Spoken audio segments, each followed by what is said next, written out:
larga. É, minha gente, se não bastasse trabalhar o dia inteiro na obra, ainda tem que chegar e pintar os cabelos aí das meninas. Aí depois vocês dizem,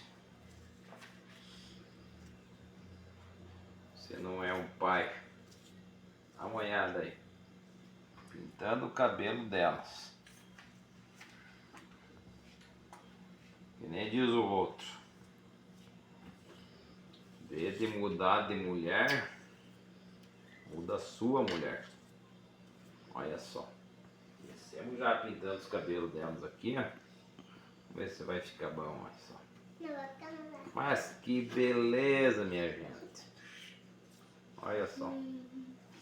Depois de um dia cansativo, ainda pintar o cabelo das meninas, isso é pra pouco.